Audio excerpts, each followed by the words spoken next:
What's up guys, Spart here, and today I'm going to be showing you how to burst on your fire mages.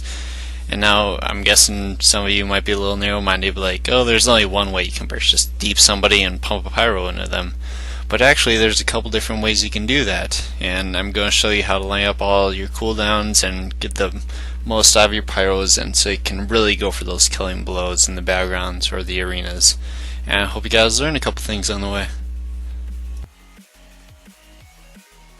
Now here I'm going to show you guys kind of the basic burst, what most fire mages probably do. It's the lazy kind of burst with no cooldowns popped or anything. But what you do is you get the one pyro proc, and then you get the priest or whatever target you're on in a freeze, and you deep them.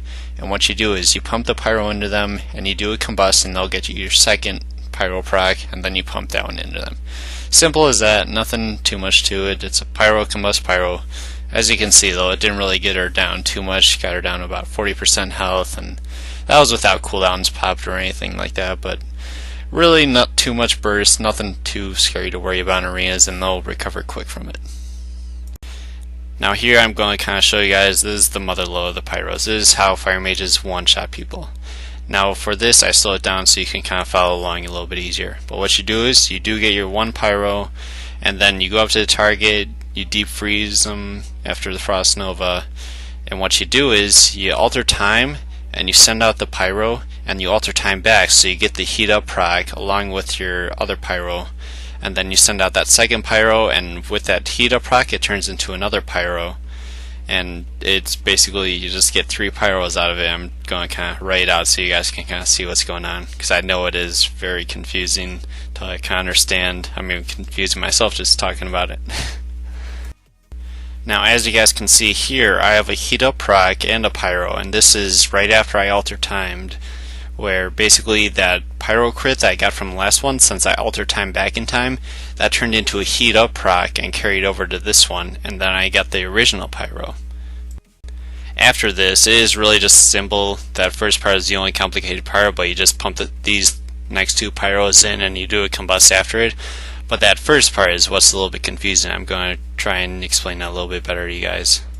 Now basically for this is the simplest I could put it for you guys. Is you have the one pyro proc and you alter time it, you save it, and then you send it out and you alter time back, because when you alter time it clears any buffs you have on you at the moment that weren't on you before.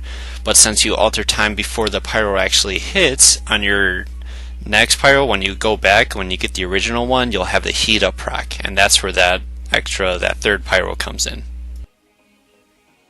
Now here I'm going to show you guys kind of what happens when you're too slow, because a lot of this is a quick reflex and you gotta be fast about it.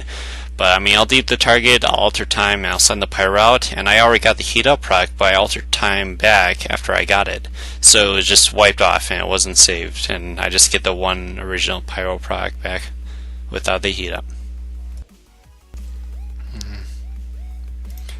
And now that you guys got the different pyro rotations down, I'll kind of show you what you need to have on you to get those really big pyros out. And obviously a lot of people are just going to pop their trinket and get that spell power, which is probably anywhere from 2k to 2500, but also in Counter's Ward.